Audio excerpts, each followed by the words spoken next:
Okay, so the Yeah Russia girl did not, in fact, invade Ukraine, and she is not directly to blame for the invasion of Ukraine, and in my opinion, she should not be blacklisted or canceled or otherwise punished because Russia invaded the Ukraine. That said, the Russians, as a people, are not blameless in Mr. Putin's decision to invade.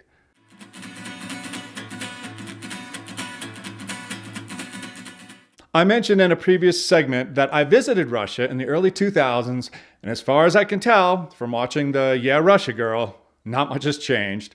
Quick example, we approached a railway ticket agent with no other customers in sight. And when he didn't look up, we stood there for a while, then asked a question in admittedly imperfect Russian. He ignored us as he appeared to be drawing lines meticulously on a piece of paper, and he continued drawing for what seemed an interminable amount of time. He finally looked up with, well, let's just call it imperfect demeanor, and graced us with a response. The Russians were not happy people 20 years ago, and they are not happy people now. And although there are many more layers to it, Natasha provides a pretty coherent summary of why this is true. And you see, when you're content with your life, when you're happy, when you know that you have friends, money, health, and you're going along the streets, and why not to smile to a person, like why not to be happy? This is what I was feeling in the United States. But when I returned back to Russia, I think there were two factors that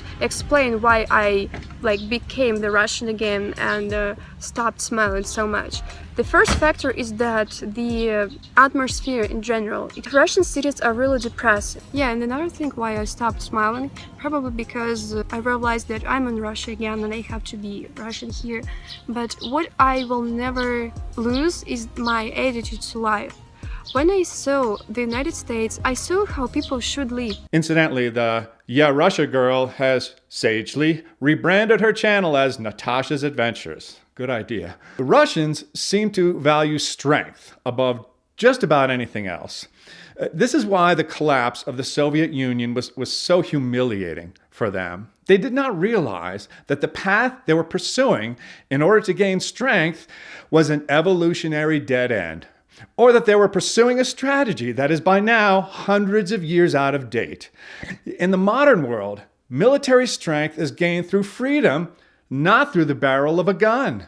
Let me rephrase that to be more specific. In the modern world, military strength is gained by a free economy, which results in a prosperous and happy population, which realizes it has something to protect, which makes the necessary military investments to protect itself, which leads to strength through the barrel of a gun. Russia, during the Soviet Union, and again now, is trying to skip the interim steps that allow humans to effectively defend themselves in the modern world.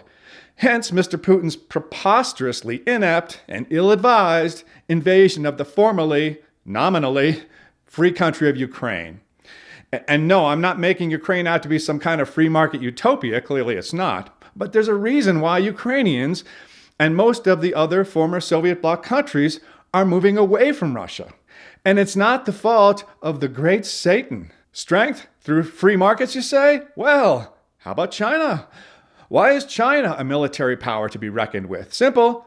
China embraced capitalism. China embraced economic freedom. If not for that move initiated by Deng Xiaoping back in the 80s, China would still be the economic and military backwater that it was then. For those of you who are not pro-China, take comfort in the fact that the current premier is slamming the brakes on a growing, happy, and prosperous China and ensuring that China will slowly meander back toward its formerly backwater status. The Russians really never embraced economic freedom. The Russians didn't understand that as a people, they were not capable of jumping from socialism to capitalism in the matter of a few years. I'm not sure anyone is. That they should have listened to Gorbachev. He wanted a more gradual approach.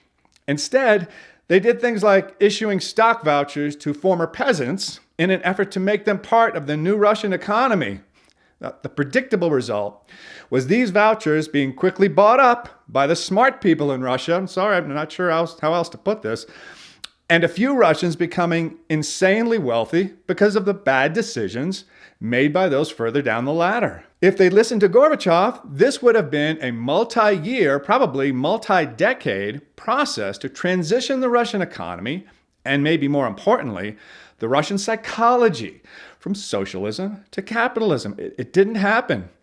So what we have now is a Russia populated largely by people who value strength overall, but who do not have the life skills to make that happen. Vladimir Putin is very popular in Russia, and I don't believe he's brainwashed the Russians into supporting him.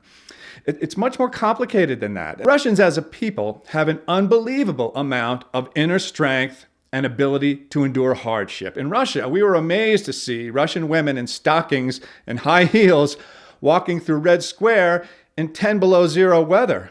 Workers on icebreakers casually laboring under extreme conditions, apparently without a second thought. This is while we were having to stamp our feet in insulated boots in order to stay warm.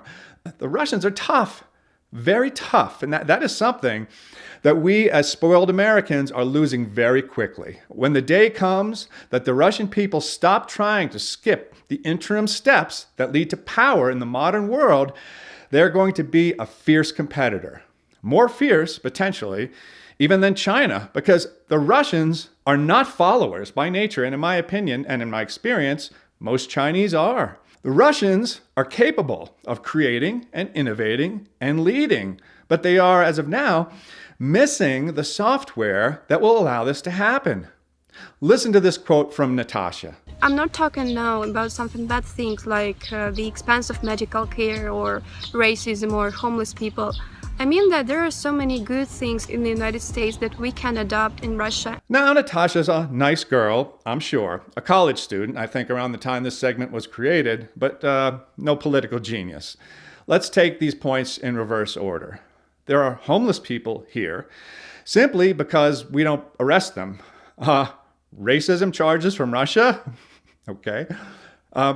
And on healthcare, this is a bit of an oversimplification, but Natasha, America is not great despite a lack of socialized medicine, but because of it.